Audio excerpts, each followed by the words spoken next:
சரண் Krishna YouTube சேனலுக்கு உங்களை அன்புடன் வரவேற்கின்றேன்.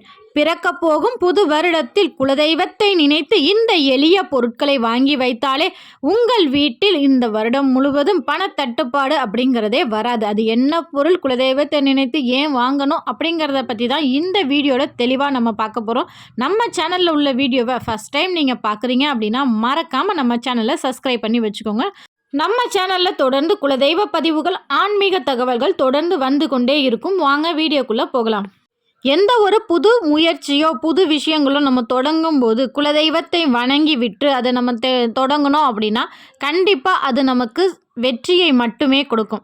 அப்படி இருக்கும்போது புதுசாக ஒரு வருடமே பிறக்குது. அந்த வருடத்தில் நம்ம குலதெய்வத்தை நினச்சி இந்த முக்கியமான எளிய 3 பொருளை நம்ம வாங்கி நம்ம வீட்டில் வச்சோம் அப்படின்னா நம்ம வீட்டில் கண்டிப்பாக பணத்தட்டுப்பாடு அப்படிங்கிறது வரவே வராது.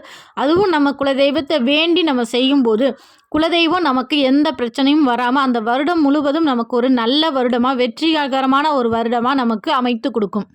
புது வருடத்தன்று காலையில் எழுந்தவுடன் முதல்ல நீங்கள் பார்க்க வேண்டிய பொருட்கள் என்ன, பிறகு குலதெய்வத்தை எவ்வாறு வணங்க வேண்டும், குலதெய்வத்திற்கு ஏற்ற வேண்டிய விளக்கு என்ன, குலதெய்வத்தை நினைத்து வாங்க வேண்டிய 3 பொருள் அப்படின்னு தனித்தனியாக நான் சொல்கிறேன். கண்டிப்பாக இந்த முறைப்படி நீங்கள் செஞ்சு பாருங்கள். உங்கள் வாழ்க்கையில் இந்த வருடம் ரொம்பவே சக்ஸஸ்ஃபுல்லாக அமையும்.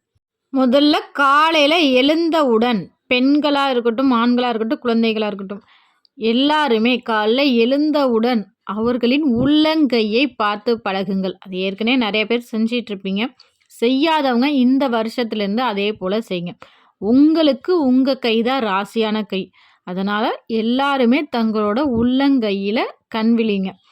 உள்ளங்கையில் கண் விழித்த பிறகு நாளே உங்கள் வீட்டில் எவ்வளோ சில்லற பணமாக இருந்தட்டும், பணம், நகை உங்களுக்கு கிட்ட என்ன இருக்கின்றதோ அதை ஒரு தாம்பாளத்தட்டில் வச்சு நீங்கள் எழுந்ததும் பார்க்குற மாதிரி வைங்க. ஏன்னா ஒரு புது வருடம் பிறக்கும்போது காலையில் நம்ம எழுந்ததும் எதை பார்க்குறோமோ அது அந்த வருடம் முழுவதும் அடிக்கடி பார்ப்போம் அப்படிங்கிறது ஒரு ஐதீகம். அதனால தான் பொன் பொருட்களை இந்த மாதிரி பார்க்கும்போது, விலையுயர்ந்த பொருட்களை பார்க்கும்போது அந்த வருடம் முழுவதுமே நமக்கு அது சேர்ந்து கொண்டே இருக்கும். அடுத்ததாக குளித்து முடித்த பிறகு நேராக உங்கள் பூஜை அறைக்கு வந்துடுங்க. வந்துட்டு அன்னைக்கு கட்டாயம் ஒரு சின்ன அகல் தீபமாவது நெய் தீபம் போட்டு ஏற்றுங்க. எப்போதுமே நம்ம குலதெய்வத்திற்கு நெய் தீபம் போட்டு ஏற்றுங்க அப்படின்னு சொல்ல மாட்டோம். உங்கள் வசதிக்கேற்ப அப்படின்னு தான் சொல்லுவோம். ஆனால் புது வருஷத்தில் கட்டாயம் ஒரு சின்ன நெய் தீபமாவது குலதெய்வத்திற்கு ஏற்றுங்கள். அன்றைய தினத்தில் உங்களால் முடிஞ்சால் இனிப்பு வகை செய்யுங்க. இல்லைன்னா கடைகளில் வாங்கியாவது சாமிக்கு ஒரு இனிப்பு வச்சு பிரசாதமாக வச்சு தீப தூப ஆராதனை காட்டிடுங்க. சாமியை வணங்கிய பிறகு ஒரு 101 ரூபாய் எடுத்து உங்கள் குலதெய்வத்தின் காலடியில் வச்சுருங்க. இந்த பூஜை தீப தூப ஆராதனை காமிக்கிறதுக்கு முன்னாடியே இதை செஞ்சுருங்க. 101 ரூபாய் எடுத்து சுவாமி காலடியில் வச்சுட்டு தீப தூப ஆராதனை காமிச்சிட்டு இப்போ வாங்க வேண்டிய பொருட்களுக்கு போவோம். வாங்க வேண்டிய பொருட்கள், முதல் பொருள் ஏலக்காய் வாங்கிக்கோங்க. ஏலக்காய் வாசனை நிறைந்த பொருள், தெய்வ சக்தியை ஈர்க்கக்கூடிய பொருள். அதனால் ஏலக்காய் வாங்கி, அதாவது அன்றைய தினத்தில் காலைல முதல்ல உங்கள் வீட்டிலேருந்து ஒரு 5 ரூபாய் எடுத்துகிட்டு போய் செலவு பண்ணுறீங்கனாலும் அதில் முதல்ல வாங்குகிற பொருள் அந்த ஏலக்காயாக தான் இருக்கணும். நாள்லாம் வாங்கி வைக்கக்கூடாது. ஏலக்காயை வாங்கிட்டு வந்து ஏலக்காயோட இன்னும் 2 பொருட்களும் சேர்த்து வாங்கலாம். ஏலக்காய் வாங்கலாம், மஞ்சத்தூள் வாங்கலாம், கல்லுப்பு வாங்கலாம். கல்லுப்பு மகாலட்சுமியின் அம்சம் நிறைந்த பொருள். குறிப்பாக மஞ்சத்தூள் வாங்கும்போது நம் வீட்டில் அந்த வருடம் முழுவதும் மங்களகரமான நிகழ்வுகள் மட்டுமே நடக்கும். அல்லது நமக்கு ஏதோ ஒரு செலவு ஆகுது அப்படின்னாலும் அது மங்களகரமான விஷயங்களுக்கு மட்டுமே செலவு பண்ணுவோம் அப்படிங்கிற நோக்கத்தில் தான் அந்த மஞ்சத்தூள் வாங்குறது. மகாலட்சுமியின் அம்சம் நிறைந்திருக்கணும் அப்படின்ட்டு கல்லுப்பு வாங்குவது. ஏலக்காய் தெய்வ சக்தியை ஈர்க்கக்கூடியது. இது குலதெய்வத்திற்கும் உகந்தது, மற்ற உங்கள் இஷ்ட தெய்வங்களுக்கும் உகந்தது இந்த ஏலக்காய். 2வது பொருள் வெள்ளி பொருள் வாங்குங்க. சந்திர பகவானுக்கு உரிய நிறம் வெள்ளி மட்டுமல்ல, வெள்ளை நிற பொருட்கள் எல்லாமே சந்திர பகவானுக்கு ரொம்பவே உகந்தது. இந்த புது வருடத்தில் உங்களால் முடிஞ்ச ஒரு வெள்ளி காயினாவது, சின்னோண்டு, உங்களால் நிறையா முடியுதுன்னா எவ்வளோ வாங்கணுமோ வாங்கிக்கோங்க. முடியாத பட்சத்தில் ஒரு சின்ன காயினாவது ஒரு வெள்ளி காயின் வாங்கி உங்கள் பூஜை அறையில் வைங்க. 3வது பொருள் வெள்ளை நிற மலர்கள், அது வாசனை மலர்களாக இருந்தால் ரொம்ப சிறப்பு. அப்படி கிடைக்காத பட்சத்தில் வெள்ளை தாமரை, காக்கரட்டான் பூ, வெள்ளை நிற ஜெவந்தி பூ அப்படின்னு வெள்ளை நிற பூக்களை வாங்கி உங்கள் சுவாமிக்கு வைங்க. ரொம்ப சிறப்பு. இந்த எளிய 3 பொருட்களையும் வாங்கி உங்கள் பூஜை அறையில் வைங்க. 3 பொருட்களும் வாங்க முடியாதவங்க குறைந்தது 2 பொருட்களாவது வாங்கி உங்கள் பூஜை அறையில் வைங்க. வைத்த பிறகு நம்ம ஃபஸ்ட்டே சொல்லியிருந்தோம், ஒரு ரூ. 101 சாமி காலடியில் வச்சுருப்போம் அப்படின்னு சொல்லி. அந்த ரூ. 101 பணத்தை ரூ.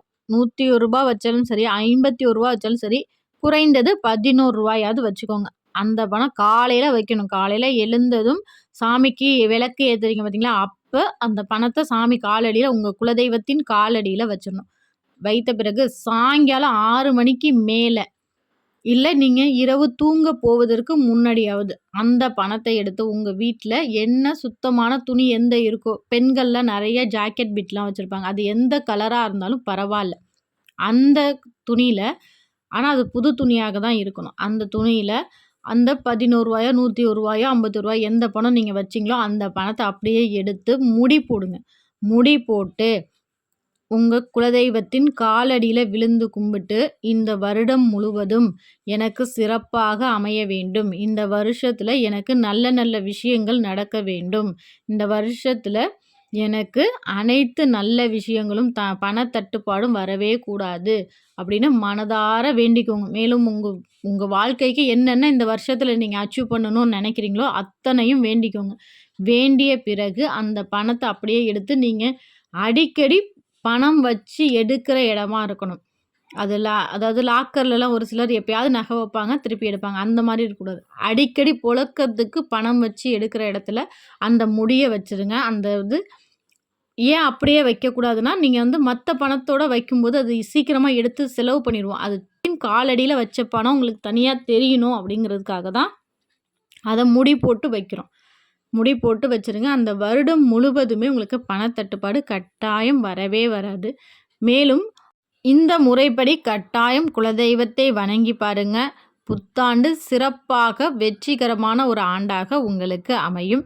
கண்டிப்பாக இந்த வீடியோ உங்களுக்கு பயனுள்ளதாக இருக்கும் என்ற நம்பிக்கையில் மற்றொரு வீடியோவில் சந்திக்கிறேன். இந்த வீடியோ உங்களுக்கு பிடிச்சிருந்தால் லைக் பண்ணுங்கள், ஷேர் பண்ணுங்கள், மறக்காமல் சப்ஸ்கிரைப் பண்ணுங்கள். சரண் கிருஷ்ணா யூடியூப் சேனல். நன்றி, வணக்கம்.